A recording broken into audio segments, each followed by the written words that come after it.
In the event you don't know, we're having a Eucharistic Revival in the United States. And I am here to give you the lowdown and the details on what that revival is going to look like in its first year here in the Diocese of Camden.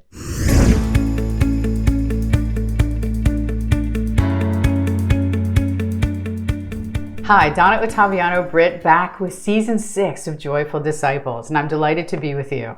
As you can see, I am sitting in front of the logo for the Eucharistic Revival in South Jersey that actually kicked off in June. And maybe you were part of that beautiful Eucharistic procession on the Atlantic City Boardwalk in June. There was over 1,000 of us there, and I saw many of you.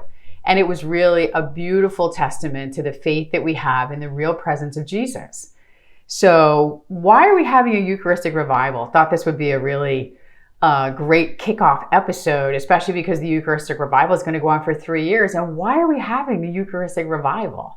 This is really a movement that we're trying to create in the United States. And it's about people understanding and coming back into deep belief that the real presence of Jesus exists in the Eucharist.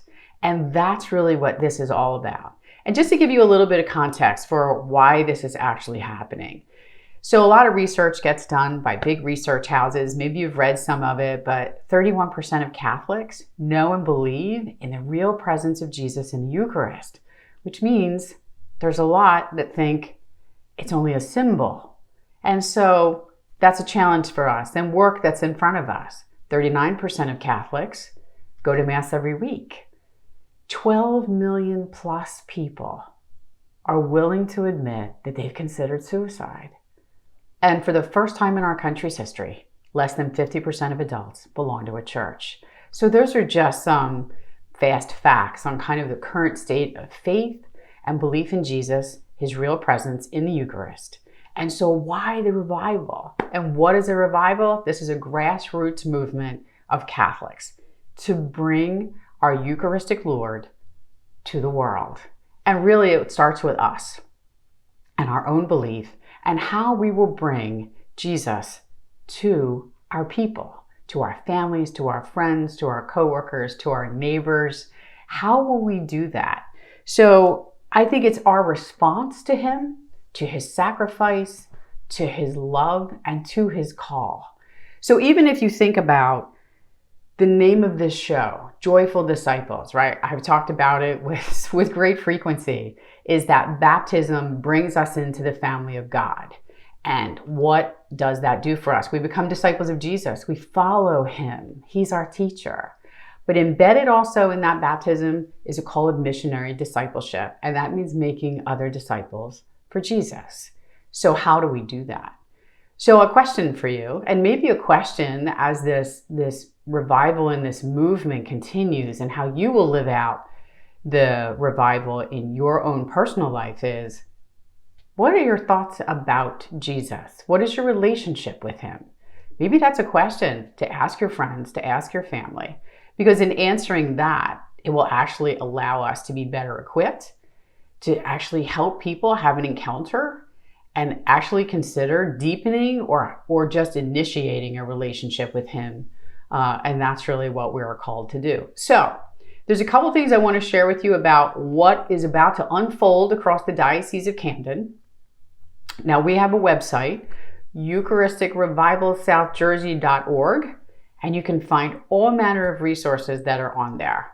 So we have it divided into 3 pillars: know, love, serve. And you'll find podcasts, and you'll find videos, and you'll find articles.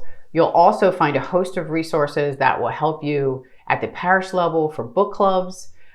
You'll be able to find things that support you and your family if you want to have this conversation at home. But here's what I want to tell you. There are multiple events that you can participate in this year before the revival moves into year 2 in June and moves to the parish level. Right now, we have many of our priests are giving Eucharistic talks. So you can go to EucharisticRevivalSouthJersey.org and click on events. They're being given in English, Spanish, and Vietnamese.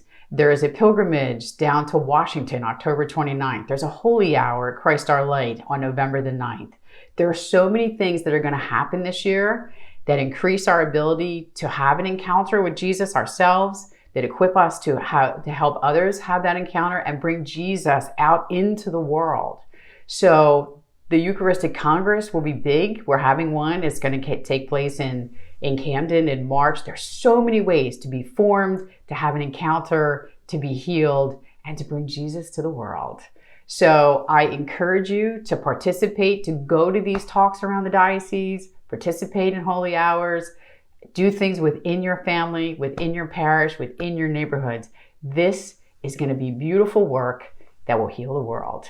So I look forward to seeing you at some of these things across this next, 8 months.